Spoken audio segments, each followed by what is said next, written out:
এখানে নিয়ে নিয়েছি ময়দা, ময়দায় দিয়ে দিয়েছি একটু নুন, এবার দিয়ে দেবো একটু সাদা তেল, দিয়ে এবার ভালো করে ময়াম দিয়ে একটা ডো তৈরি করব, যেরকম লুচির ডো তৈরি হয় সেই রকমভাবে। আমার তৈরি হয়ে গেছে। লুচি তৈরি করে যে ডোটা বানায় তার থেকে একটু শক্ত করে বেলে মেখেছি। এইবার এটাকে আমি আধ ঘন্টার জন্য রেস্টে রেখে দিই। আধ ঘন্টা পর ময়দাটা এই যে আবার একটু ময়াম দিয়ে নিলাম, এটা এরকম ছোট্ট লুচি করে লেচি কেটে নেবো, পাতলা করে বেলে নেবো, তার থেকে একটু বড় সাইজের, কিন্তু একটু পাতলা করতে হবে। এই যে দেখুন পাতলাটা, এই যে এখানে আমি করে রেখেছিলাম পুরটা, দিয়ে দেবো পুর, একটু চেপে দেবো।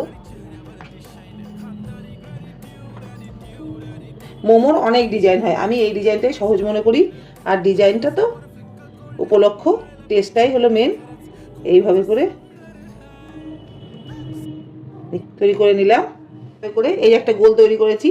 এইভাবে করে নানান রকমের তৈরি করে নেব। 3 রকমের ডিজাইনে তৈরি করে নিয়েছি।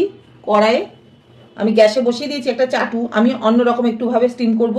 চাটুর মধ্যে সামান্য একটু সাদা তেল দিয়ে দিয়েছি। আমি এগুলো আস্তে আস্তে করে বসিয়ে দেবো। একটু জল একদম লো করে দিয়ে ঢেকে দেবো। এই যে মোমোটা আমার স্টিম হয়ে গেছে, তৈরি হয়ে গেল চিকেন মোমো।